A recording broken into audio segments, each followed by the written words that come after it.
Hello, hello mga ka-sweet bites! Ito nga po pala gumagawa tayo ng bento combo. Ang size po neto ay 4x2 and may dalawang cupcakes po siyang kasama and chocolate ganache po yung nilalagay natin. And nilalagyan din po natin siya ng support na straw dowel kasi malayo-layo po yung pagbabiyahian neto, pagpupunta neto. Bali, dadalhin pa po siya sa Bulacan.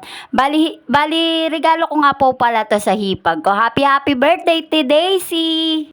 Nilalagyan na natin siya ng frosting. Bali, na-chill ko na siya ng 10 minutes. And lalagyan na rin natin siya ng final frosting na kulay pink.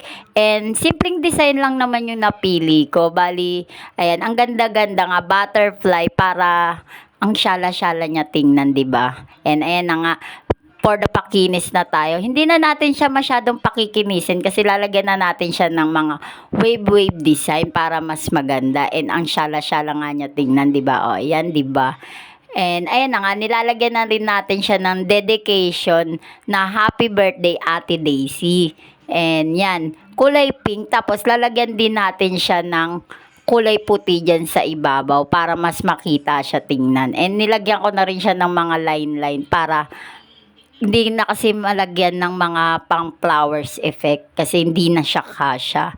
Yan, nilalagyan na natin siya ng ng draggies and yung dalawang cupcakes. Maraming salamat nga po pala sa mga nag-follow, like, and share ng aking video and sana po supportahan nyo po yung aking mini vlog and pwede na pong mag-avail para po sa ating Mother's Day sa darating na linggo. PM lang po kayo. Located po kami sa Katmon, Malabon. Thank you for watching. Bye-bye!